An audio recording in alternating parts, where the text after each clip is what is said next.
Hello, நான் உங்க பிரியமானவர். நீங்க மனம் திறந்து கேட்கறது என்னோட மனதின் குரல் பாட்காஸ்ட் மெய்யான இன்பம். கேட்டுன்னு இருக்க பியூட்டிஃபுல் சோல்ஸ்க்கு நன்றி.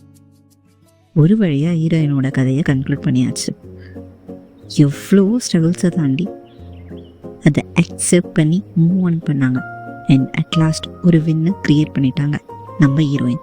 Real pain behind the success அப்படின்னு சொல்கிற மாதிரி ஒரு ஸ்டோரி, கரெக்டாக? பட் நம்ம இந்த சீரீஸை ஸ்டார்ட் பண்ணப்போ ஃபர்ஸ்ட் எபிசோடில் ஒரு கொஷின் கேட்டிருந்தோம், ஞாபகம் இருக்கா? சீரீஸ் நேம்லேயே இருக்கு, இதுதான் மேனேஜர் சீரீஸ். நம்ம கேட்ட கொஷின்ஸ் என்ன? What does the manager faces? எப்படி ஃபீல் பண்ணுவாங்க? அவங்களுக்கு இருக்க கஷ்டங்கள்லாம் என்ன? இதெல்லாம் மிஸ் பண்ணுவாங்க அப்படின்னு நிறைய கொஷின் கேட்டிருப்போம். ஞாபகம் இல்லைன்னா கொஞ்சம் ரிவைண்ட் பண்ணி பாருங்கள். இப்போது ஐடியா வந்திருக்கோன்னு நினைக்கிறேன். அதுக்கும் இதுக்கும் என்ன கனெக்ஷன்? எஸ், சின்ஸ் நம்ம heroine manager, so with third experience அவங்க ஒரு சில clarity of what people think about manager, இல்லை அந்த ஒர்க் டிஃப்ரென்ஸ் எப்படி இருக்கும் அப்படின்னு அவங்க புரிஞ்சுக்கிட்டதை நம்மளுக்கு சொல்லணும்னு ஆசைப்படுறாங்க. பட் நம்ம ஸ்டோரியில் பார்த்தா ஒரு நாள் கூட நம்ம ஹீரோயின் மேனேஜர் ஆகணும், இப்படி ஒரு பொசிஷனுக்கு போகணும் அப்படின்னு ஆசைப்படல. அவளோட ஆசை எல்லாமே பேசினவன் மூக்க உடைக்கணும், அவ்வளவுதான். என்னையா தப்பா பேசின, பார்த்தல ஐயா கில்லிடா அப்படின்னு வின் பண்ணிட்டு சொல்ற மாதிரி இருக்கணும், அவங்க அப்பா அம்மாவை பெருமைப்பட வைக்கணும். இதெல்லாம் தான் ஹீரோயினுக்கு ஆசை அப்படின்னு நம்ம பார்த்தோம். பட் தாட்ஸ் தான் இப்படி. ஆனால் அவன் ஒரு நாள் கூட அந்த அத்தாரிட்டியில் இருக்க பர்சன் இருக்க அந்த மைண்ட் செட்டோ லைஃப் ஸ்டைலையும் ஃபாலோ பண்ணது கிடையாது. ஒரு நார்மல் லைஃப்பை தான் லீட் பண்ணாங்க. அதனால நம்ம ஹீரோயின் ஒரு சில விஷயத்தில் அவன் மேனேஜராக இருக்கும்போது நோட் பண்ணியிருக்காங்க. ஒரு சின்ன விஷயம் கூட ஒரு பிக் பொசிஷனில் அவ்வளோ ஒரு இம்பேக்டை க்ரியேட் பண்ணும் அப்படின்னு ஏதாவது என்னைக்காவது யோசித்திருக்கீங்களா? ஓகே ஃபைன், எதுவும் யோசிச்சது இல்லைன்னா இந்த எபிசோடில் will give you a clarity in different perception. சரி வாங்க நம்ம இன்னைக்கான எபிசோட்க்கு போகலாம். So manager in spite of all position அவங்களும் ஒரு general human being with all the emotions, கரெக்டா? கண்டிப்பா. பட் நம்ம என்ன இருக்கு மேனேஜர் கிட்ட அப்படின்னு பார்த்தா ஒரு growth ஆஃப் அத்தாரிட்டி அப்படின்னு சொல்லலாம். ஒரு கோட்ஸ் பார்த்தோம் அப்படின்னா, from attending interviews to leading them, from waiting for approval to granting it, from seeking the recognition to being one who rewards it. Life changes. Yes, manager earn authority but with responsibility அப்படின்னு சொல்லலாம். But what about the engagement, satisfaction, emotional part? இந்த மாதிரி நிறைய இருக்குல்ல, அதில் என்ன இருக்கு? Authority இருக்கு, பட் இதெல்லாம் எப்படி இருக்கும் அப்படின்னு எனக்கு அது யோசித்திருக்கீங்களா? இதுதான் நம்ம இன்னைக்கு பார்க்க போகிற பர்ஸ்பெக்டிவ். இது எல்லாரும் இப்படி தான் இருக்கணும் அப்படின்றது இல்லை, பட் இதையும் தெரிஞ்சுக்கணும் அப்படின்னா இந்த எபிசோட். ஒரு எக்ஸாம்பிளுக்கு, ஒரு ஆர்கனைசேஷனில் பிக் ஃபெஸ்ட் நடக்குது, எல்லா கோவர்க்கர்ஸும் இருப்பாங்க. இந்த மேனேஜர் நல்லா ட்ரெஸ் பண்ணிக்கலாம், ஃபெஸ்ட்டில் சாப்பிடலாம், but can he shout and involve himself அந்த ஃபெஸ்ட்டில்? கொஞ்சம் கஷ்டம். ஒரு டிஜியில் பாட்டு பாடி டான்ஸ் ஆட முடியுமா? உனக்கு பிடிச்ச பாட்டு வந்தால் வைப் பண்ண முடியுமா? ஒரு ஃபன் ஆக்டிவிட்டியான ஒரு மூமெண்ட்டில் ஒன்றா போயிட்டு அங்கே ஃபன் பண்ண முடியுமா? இதெல்லாம் கஷ்டம் தானே. இந்த மாதிரி ஒரு சைல்டிஷ் பிஹேவியர் அப்படின்னு ஒன்று இருக்கும்ல, அதை கரண்ட் மூமெண்ட் ஃபீலிங்ஸை நீ வெளிக்காட்ட கண்டிப்பாக முடியாது. நீ ஒரு மேனேஜராக இருக்கும் போது அது உனக்கு அது பண்ணணும்னு தோணுன்னா யூ ஹேவ் டு, அதை நீ மறைச்சி வச்சு தான் ஆகணும் அப்படின்னு சொல்லலாம். இன்னொன்று பார்த்தோன்னா, நீங்கள் ஒரு பார்ட்டி கொடுக்கணும், ட்ரீட் வைக்கணும் அப்படின்ட்டு கேட்பாங்க. அப்போ நம்மளுக்கு ஃபினான்ஷியல் நம்ம ஸ்டேபிளாக இல்லை அப்படின்னா நம்ம அதை ஸ்கிப் பண்ண ஆரம்பிப்போம். இல்லை எல்லோரும் சேர்ந்து ஒன்றா டின்னருக்கோ லஞ்சுக்கோ போகணும் அப்படின்னா like we use to split போட்டுருங்கப்பா அப்படின்னு சொல்லுவோம். பட் மேனேஜராக நீ ஸ்பிளிட் போட சொல்கிறியா அப்படின்னு அவங்களுக்கு ஒரு மாதிரி பார்க்கணும். நம்ம டீம்மேட்ஸ்க்கெலாம் பொசிஷன் வைஸ் நீ பெரிய ஆள் தான், பட் உன் ஃபினான்ஷியல் ஸ்டெபிலிட்டி கம்மியாக இருக்கும். அப்போது அவங்க முன்னாடி அதை நீ காமிச்சிக்க முடியாது. ஸோ அந்த ஸ்டேட் ஆஃப் மைண்ட் ரொம்ப கஷ்டமாக இருக்கும் அந்த இடத்துல. இன் ஜென்ரல் நீ டெய்லியும் வர டிரான்ஸ்போர்ட்டேஷன் கூட எடுத்துக்கோங்களேன். பஸ்லேயோ ட்ரெயின்லேயோ வந்தால் மேனேஜர் தான் நான் எப்படி வேர்த்து விறுவிறுத்து வராமல் பாரு, ஒரு காரில் வந்தால் எவ்வளோ நல்லா இருக்கும் அப்படின்ற மாதிரி பேச ஆரம்பிப்பாங்க. So it's all common. The மேனேஜர்னா ஃப்ரம் தியர் பர்ஸ்பெக்டிவ் அவங்க ஒரு க்ரியேஷன் வச்சுருப்பாங்க. லைக் திஸ் இஸ் இப்படி அப்படின்ற மாதிரி. ஸோ அப்படி நம்ம இருந்தால் தான் நம்ம மேனேஜர் அப்படின்றது it's some society being thing அப்படின்னு நம்ம சொல்லலாம். நீ உன்னோட ஒரு பர்சனல் இஷ்யூ கூட உன்னை கத்தி அழ முடியாது. நீ ஸ்ட்ரிக்டாக தான் உன்னை காமிச்சிக்கணும். உன் பெயினை உன் முகத்தில் காட்டக்கூடாது, சோகமாக இருக்கக்கூடாது, டல்லாக இருக்கக்கூடாது. நம்மளை பார்ப்போம் உங்களோட பர்சனல் இஷ்யூஸை ஒரு மேனேஜர் எம்ப்ளாயீஸ் கிட்ட கத்தி கோவப்படுவாங்க. பட் கத்தி கோவப்படுறது ஒருத்தவங்களோட கேரக்டராக தான் இருக்கும். இன்னொருத்தவங்க அவங்க டல்லாக இருக்கிற கேரக்டர்ஸும் இருப்பாங்க. பட் அவங்க அந்த மாதிரி டல்லாக இருக்க முடியாது. So it is all something. இப்படி தான் ஒரு மேனேஜர் தான் இருக்கணும் அப்படின்றது which is got created. கரெக்டா? ஸோ மேனேஜர்னால் அவங்களோட அந்த செல்ஃபை மறைச்சிக்கிட்டு அத்தாரிட்டிக்கு ஏற்ற மாதிரி தான் இருக்க முடியும் அப்படின்னு நம்ம ஹீரோயின் சொல்கிறாங்க. இதை நம்ம ஒரு ஹீரோயின் ரியல் லைஃப்பில் இருக்க ஹீரோயின்ஸ் இருக்காங்க இல்லையா, அவங்க கூட ஒரு கம்பேரிசன் பண்ணி பார்த்தோம் அப்படின்னா இந்த மேக்கப் டச்சப்லாம் போட்டுட்டு தான் நடிக்க முடியும். கரெக்டாக ஹீரோயின்ஸாக இருந்தால் நீ ஒரு துக்க வீட்டுக்கு போகிற அப்படின்னா கூட மேக்கப் இல்லாமல் போக முடியாது. அதுக்குன்னு துக்கம் விடுறதுக்கு நீ நல்ல மேக்கப் போட்டு போக முடியுமா? இல்லை. அதுக்கேற்ற மாதிரி கரெக்டான மெயின்டைன் பண்ணிட்டு தான் போகணும். அது மாதிரி தான் நீ நினைக்கிற ஒரிஜினாலிட்டியை நீ காட்ட முடியாது, நடிச்சுட்டு தான் இருக்கணும். அத்தாரிட்டியில் இருக்கப்போ அப்படின்னு ஹீரோயின் சொல்கிறாங்க. அது நிறைய சின்ன விஷயம் இருக்குது. சரி, அதெல்லாம் ஒரு நாள் கூத்து ஓகே அப்படின்னு சொல்லலாம். பட் டெய்லி லஞ்சுக்கு டீமில் எல்லாரும் ஒன்றா சேர்ந்து சாப்பிட போவாங்க. But manager can be a person. They can. ஒரு டீம் லஞ்சில் நீ சேர்ந்து சாப்பிட்றியா, இட்ஸ் ஃபைன். மற்ற எல்லா நாளும் இட் வில் பி ஒரு சோலோ மேட் ஜேர்னியாக தான் இருக்கும். மேனேஜரே டீம்மேட் கூட போகணும் அப்படின்னு நினச்சாலுமே அந்த டீம்மேட்ஸ் எல்லாம் இருக்காங்களா, அவங்க என்ன நினைப்பாங்க, ஐயோ அந்த நேரத்துலேயும் இவங்க கூட சாப்பிடணுமா அப்படின்ற ஒரு தாட் அவங்களுக்கு வந்துடும். நம்ம மேலே பார்த்த மாதிரி தான் அவங்கன்னா அவங்க அப்படி தான் இருப்பாங்க. ஸோ நம்மளை அந்த இடத்துலையும் வேறு மாதிரி நம்ம யோசிக்கணும்னு நினைப்பாங்க. அதனால நம்ம அவங்க கூட போக வேண்டாம் அப்படின்னு மூஞ்சா காட்டுவாங்க. நம்ம அந்த இடத்துல நம்ம இப்போ ஒரு டீம்மேட்டா நானே சாப்பிடும் போது தான் நிம்மதியாக இருக்கேன், அப்பையும் நீ வரியா, ஐயோ அப்படின்னு தேர் தாட்ஸ் வில் பி இல்லையா. ஸோ மூஞ்சா காட்டுவாங்க. மேனேஜர் ஓவர் ஸ்ட்ரிக்டாக இல்லாமல் ஃப்ரீயான ஒரு பர்சனாக இருந்தாலும் அவங்களுக்கு அந்த தாட் போகாது. லைக் ஒரு டீம்மேட்க்கு அந்த தாட் கண்டிப்பாக போகாது. அவங்கள இந்த ஸ்ட்ரிக்ட் பொசிஷனாக தான் பார்ப்பாங்க. ஸோ அப்படி கூட இல்லை, ஒரு மேனேஜரே நான் என் வீட்டில் இப்படி இருப்பேன் அப்படி இருப்பேன்னா மேனேஜர் பேசலாம். பட் அதுக்கு அதே மாதிரி ஒரு டீம்மேட்டும் பேசணும் அப்படின்னு பேசணும்னு நினைப்பாங்க. பட் அவங்களால பேச முடியாது. கண்டிப்பாக அந்த ஒரு மிஸ் அண்டர்ஸ்டாண்டிங் இருந்துக்கிட்டே தான் இருக்கும். என்ன நினைப்பாங்களோ அப்படின்றது. அந்த மிங்கிள்னஸ் அவங்க கூட ஒரு டீம்மேட் கூட ஒரு மேனேஜர் கிட்ட கண்டிப்பாக இருக்காது அப்படின்னு ஹீரோயின் சொல்கிறாங்க. கண்டிப்பாக அந்த case scenario might be different in 5%, but மோஸ்ட்டாக இதுவும் இருக்கும் அப்படின்றது தான் இந்த விஷயம். இந்த மாதிரி இன்னும் ஒரு சில கேஸ் சினாரியோஸ் பார்க்கணும் அப்படின்னா இதெல்லாம் ஒரு நம்மளோட எமோஷ்னல் பார்ட். இப்படிலாம் இருந்தாலும் நம்மளுக்கு அத்தாரிட்டி இருக்குது, ஸோ நம்ம இப்படி இருந்துக்கணும், நம்மளை மாற்றிக்கணும். இல்லை அந்த மைண்ட் செட் பரவாயில்ல, நம்ம தனியாக இருந்தாலும் நம்ம நம்மளுக்கு க்ரோத் இருக்குது, நம்மளுக்கு க்ரோத் முக்கியம் அப்படின்ற மைண்ட் செட்டோட போகணும். இந்த மாதிரி ஏதாவது ஒரு சின்ன சின்ன விஷயங்கள் நம்ம மைண்ட் செட்டை ஃபிக்ஸ் பண்ணிட்டு நம்ம மூவ் ஆன் பண்ணிக்கலாம். ஓகேவா? பட் இன்னும் கவனமாக நம்ம தெரிஞ்சுக்க வேண்டிய விஷயங்கள் என்னென்ன அப்படின்னு நம்ம ஹீரோயின் சொல்கிறாங்க அப்படின்னா, இன்கேஸ் நீ ஒரு நியூ ஜாயினியாக ஒரு கம்பெனிக்கு போகிற, அந்த கம்பெனியில் நீ ஒரு அத்தாரிட்டி பொசிஷனில் இருக்க அப்படின்னா உனக்கு கண்டிப்பாக கேபி கொடுக்காமல் உன்னால் அந்த பொசிஷனை ஹேண்டில் பண்ண முடியாது. நீ நாலேஜில் பெரிய கில்லாடியாக இருந்திருக்கலாம், ஆனால் அந்த ஆர்கனைசேஷனில் நீ நியூவாக ஜாயின் பண்ணியிருக்க அப்படின்னா கண்டிப்பாக அதோட ஒர்க் ஃப்ளோ மாறி தானே ஆகும். நீ நார்மலாக ஒரு கம்பெனியில் இருக்கும்போது டீம் டு டீமே அந்த ஒர்க் ஃப்ளோ மாறணும் போது கம்பெனி டு கம்பெனி அந்த ஒர்க் ஃப்ளோ மாறாதா? ஆப்வியஸ்லி இட் வில் சேஞ்ச் இல்லையா? அப்போ உனக்கு அந்த ஒர்க் ஃப்ளோ கற்றுக்கிறதுக்கு உனக்கு எவ்வளோ டைம் இருக்கும்? நாலேஜபிளாக இந்த இடத்துல இதை பண்ணலான்னு சொல்கிறதுக்கும் அதை ஒர்க் ஃப்ளோவில் நீ இம்ப்ளிமெண்ட் பண்ணுறதுக்கும் உனக்கு ஒரு டைம் கண்டிப்பாக தேவை. அப்படியே இதெல்லாம் இல்லை அப்படின்னா கூட நீ யாருக்கு மெயில் போடணும் அப்படின்றது உனக்கு எப்படி தெரியும்?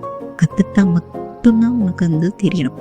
கரெக்டாக ஒரு லீவ் அப்ளை பண்ணுறதுக்கு உன்னோட கேஆர்ஐயை நீ ஃபில் பண்ணுறதுக்கும் அந்த ஆர்கனைசேஷனோட tools and terms and conditions எல்லாமே மாறும்.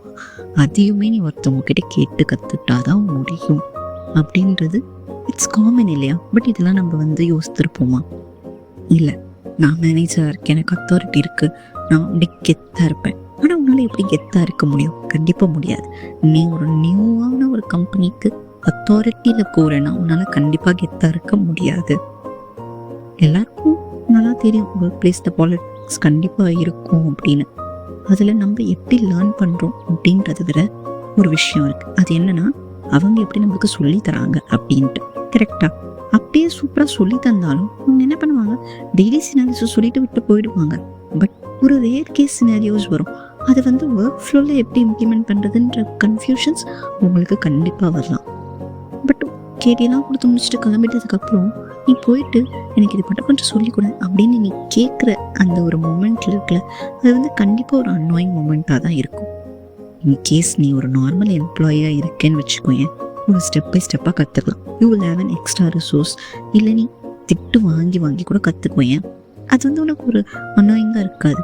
பட் ஒரு மேனேஜராக இருக்கும்போது யோசித்து பாருங்க, அது மேனேஜர் ஈகோவா அப்படின்னு கேட்டால் மைப்பி இருக்கும். அதையும் தாண்டி நீ மேனேஜர் உனக்கே தெரியலையா அப்படின்னு நம்ம டீம்மேட்ஸ் யோசித்துப்பாங்களோ அப்படின்ற ஒரு ஃபீலிங் ரொம்ப அதிகமாக இருக்கும்னு சொல்லலாம். உனக்கு தலையும் தெரியாது, வாழும் புரியாது ஸ்டார்டிங்கில். But teammate or the other person teachers என்ன சொல்கிறாங்களோ அதுதானே நீ கரெக்டுன்னு எடுத்துப்ப. அவங்க தப்பாக சொல்லி கொடுத்தாலும் அதுதான் உனக்கு கரெக்ட். ஆமாம் தானே? அப்போது அதே விஷயத்த நீ ஒரு கிளைண்ட் கிட்டேயோ மேனேஜ்மெண்ட் கிட்டேயோ போயிட்டு சொல்கிறப்போ எவ்வளோ ஒரு அன்னோயிங்கான மூமெண்ட்டாக, எவ்வளோ அது தப்பாக இருக்கும்ல. அங்கே நீ தான் ஆன்சரபிள். அப்போ அது அந்த இடத்துல நீ போய் தப்பாக சொல்லிட்ட அப்படின்னா உனக்கு அது எவ்வளோ கஷ்டமாக இருக்கும். நம்மளை எப்படி அவங்க ட்ரீட் பண்ண ஆரம்பிக்கணும், இவன் இவ்வளோ தப்பாக பேசுகிறான் அப்படின்ட்டு. அதெல்லாம் கொஞ்சம் ஹாரபிளாக தான் இருக்கும்.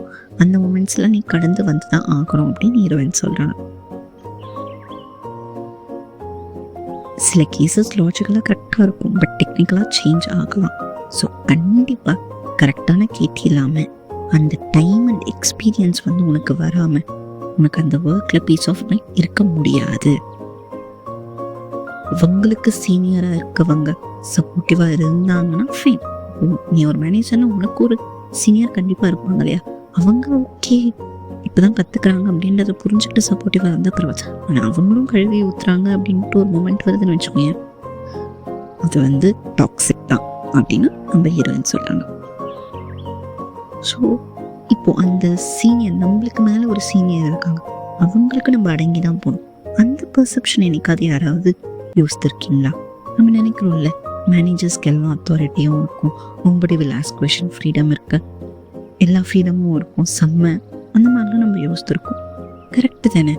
பட் ஒரு லீவ் நீ கூடுற அப்படின்னாலும் நீ எப்படி ஒரு டீம்மேட்டாக உன்னோட மேனேஜர்கிட்ட போயிட்டு சார் இந்த மாதிரி அப்படின்னு ஒரு நெளிஞ்சு குளிஞ்சு கேட்கணும்னு நினைக்கிறியோ, அதே மாதிரி தான் உன்னோட மேனேஜரும் அவங்களோட சீனியர் அத்தாரிட்டி கிட்ட கேட்கணும்.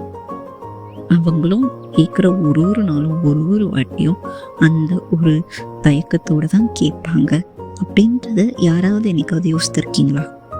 மேனேஜராக இருந்தால் சீனியர் மேனேஜர்கிட்டையும், சீனியர் மேனேஜராக இருந்தால் டிஜிஎம் கிட்டையும், டிஜிஎம் இருந்தால் ஜிஎம் கிட்டையும் கேட்டு தான் ஆகணும். எவ்வளோ பெரிய பொசிஷனில் இருந்தாலும் டீம்மேட்டாக நீ எப்படி நம்ம அந்த கோட்ஸ் பார்த்தோம்ல, அந்த கோட்டுக்கு ஏற்ற மாதிரி நீ நெளிஞ்சு குலையிறியோ, அந்த எல்லா நெளிஞ்சலும் குலைஞ்சலும் அவங்களோட சீனியர் அத்தாரிக்கிட்ட ஒரு மேனேஜர் ஹைக்காகட்டும், லீவுக்காகட்டும், அத்தாரிட்டிக்காகட்டும் அவங்களும் அதே டீம்மேட் பண்ணுற வேலையை தான் பண்ணுவாங்க. நீ ஒரு பிரசிடெண்ட்டாகவே இருந்தாலும் company will be owned by இன்னொருத்தவங்க. ஸோ நீ அவங்களுக்கு கண்டிப்பாக ஆன்சரபிள் தான். கரெக்டு தானே? அவங்கக்கிட்ட நீ ஆன்சரபிளாக தானே இருக்கணும். ஸோ அந்த தாட் உங்களுக்கு மேனேஜர் ஆகிறதுக்கு முன்னாடி எனக்கு ஃப்ரீடம் இருக்கும், அத்தாரிட்டி இருக்கும்னு யோசிச்சுட்டு இருந்தேன்னா நீ மாற்றி தான் ஆகணும் அப்படின்னு நம்ம ஹீரோயினோட ஒரு பாயிண்ட். இன்கேஸ் நீ ஒரு டீம்மேட்டாக நீ தப்பு பண்ணுற, இப்போ நீ என்ன பண்ணுவ? மேனேஜர்கிட்ட திட்டு வாங்குவ. உனக்கு கஷ்டமாக இருக்கும், ஐயோ வந்து என்ன சொல்ல போகிறோம் அப்படின்னு. அதே மாதிரி மேனேஜர் வந்து திட்டிட்டு போகலாம். அவங்க திட்டுறாங்களோ இல்லையோ அந்த பயம் உனக்கு கண்டிப்பாக இருக்கும். திட்டு வாங்கிட்டேன் அவ்வளோதான். ஆனால் நீ தப்பு பண்ணுற, மேனேஜர்ன்ற ஒரே ஒரு பர்சன் உனக்கு திட்டுவாங்க, அவ்வளோதான். பட் நீ ஒரு மேனேஜராக இருந்தால் உனக்கு கீழே இருக்க 11 பேரும் தப்பு பண்ண 11 வாட்டி திட்டுவாங்க. அதுவும் நீ மேனேஜராக இருக்குன்னா மேனேஜருக்கு மேலே இருக்க எல்லாரும் சேர்ந்து அவங்க திட்டுவாங்க. ஸோ 11 பேர் பண்ண தப்புக்கு 11 வாட்டி 11 பேர்கிட்ட நீ திட்டு வாங்குற சிச்சுவேஷன் வரலாம். கரெக்டு தானே? உன்ன மாதிரி ஒரே ஒருத்தங்க கிட்ட டீம்மேட்டாக இருக்கு, உன்ன மாதிரி ஒரே ஒருத்தவங்க கிட்ட திட்டு வாங்கிட்டு அவங்க போயிட மாட்டாங்க. அதே மாதிரி ஒரு டீம்மேட்டாக ஒரு ஸ்கெடியூல்டு ஒர்க் இருக்கும். ஓகே, 9 ஹவர்ஸ்லாம் நான் எங்கெங்க வேலை பார்க்குறேன், நான்லாம் 12 மணி நேரம் வேலை பார்க்குறேன். நீங்கள் சொல்கிறது எனக்கு புரியுது. பட் நான் 12 மணி நேரம் தான் இன்னைக்கு வேலை பார்ப்பேன்றது உனக்கு தெரியும். கரெக்டாக இன்னைக்கான ஒர்க் நான் இந்த டைமுக்கு நான் முடிப்பேன் அப்படின்ற ஒரு கேல்குலேஷன் உனக்கு அப்ராக்சிமேட்டாக இருக்கும். பட் மேனேஜர்ஸ்க்கு அப்படி இல்லை. கரெக்டு தானே? நீ திடீர்னு உனக்கு ஒரு ப்ராப்ளம் வருதுன்னா நீ அதில் போயிட்டு வேலை பார்த்து தான் ஆகணும்.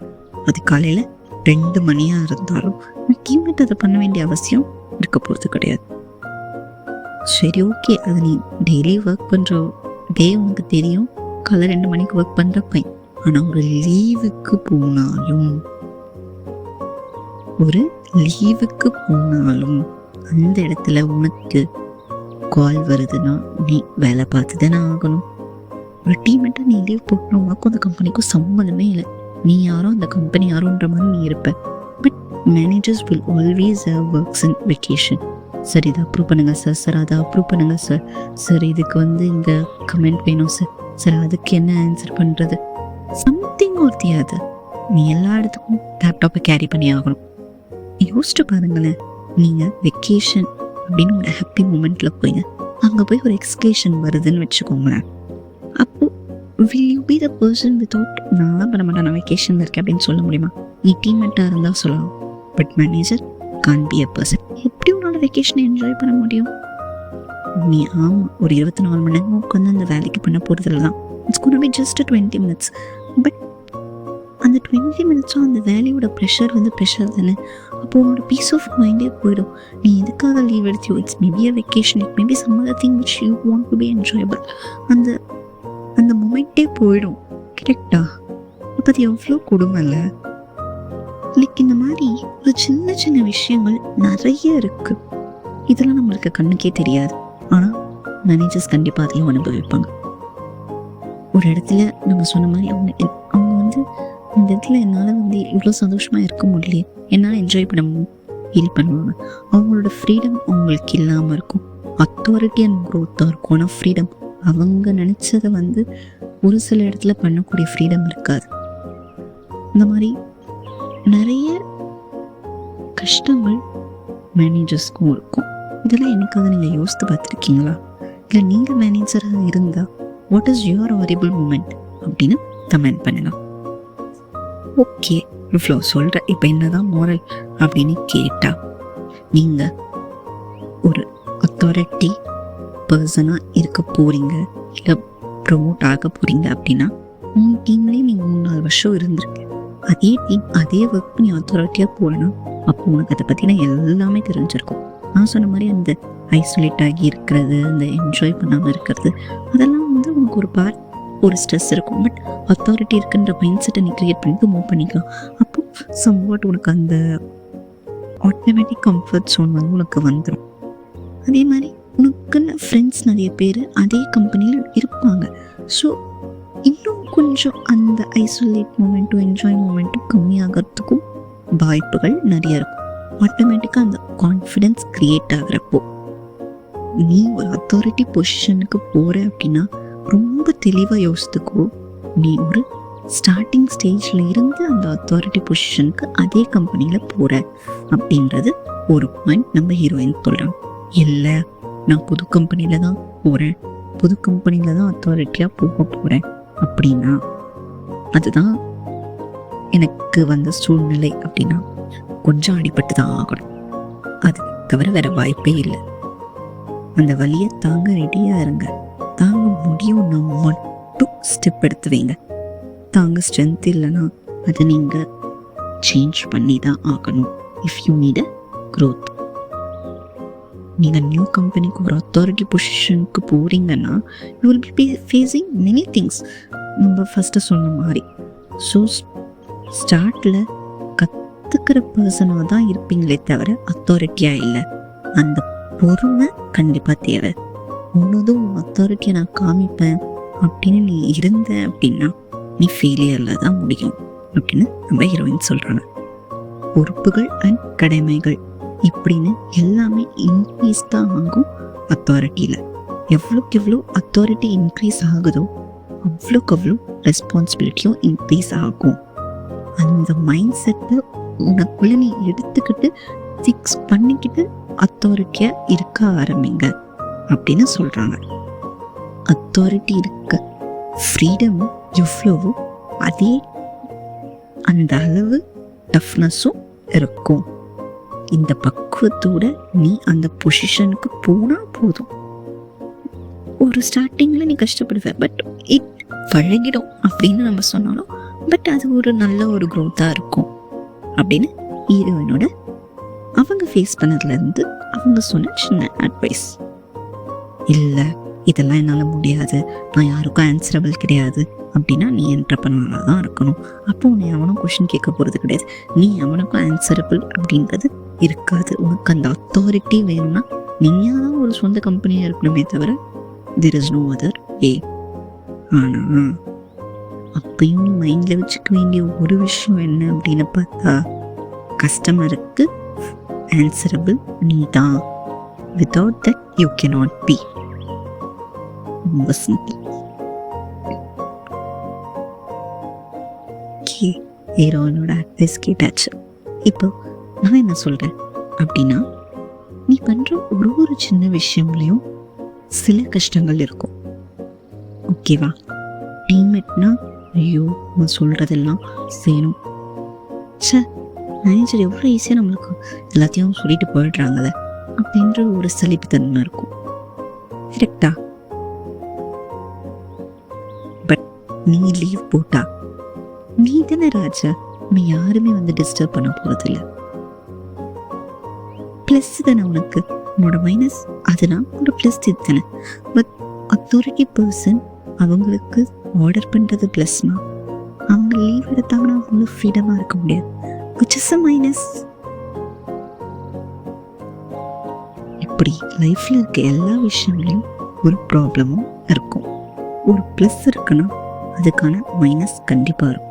உன் லைஃப்பில் எது ப்ளஸ்ஸோ அதை நீ ஹாப்பியாக எடுத்துக்கோ. எனக்கு இப்போ இது ப்ளஸ்னால் அதை முழுசாக என்ஜாய் பண்ணுறேன் அப்படின்ற மாதிரி. மைனஸு விட்டுதல், அந்த மைனஸ் இன்னொரு நாள் ப்ளஸ்னால் மாறும்ன்ற நம்பிக்கையோட இந்த மூமெண்ட்டோட ப்ளஸ்ஸை இந்த மூமெண்ட்டில் என்ஜாய் பண்ணினா அந்த மூமெண்ட் தான் மெய்யான இன்பமாக இருக்கும்னு இந்த எபிசோட்லேருந்து நான் சொல்லிக்க ஆசைப்படுறேன். கண்டிப்பாக எல்லாருக்கும் இந்த எபிசோட் ரொம்ப பிடிச்சிருக்கும் அப்படின்னு நம்புகிறேன். ஸோ இந்த மாதிரி இன்னும் நிறைய விஷயமா இன்ட்ரெஸ்டிங்காக கேட்க ஸ்டே டியூன் டு மெய்யான இன்பம் பாட்காஸ்ட். இது உங்கள் பிரியமானவளின் தனிமை இனிமையாக்கும் நேரம்.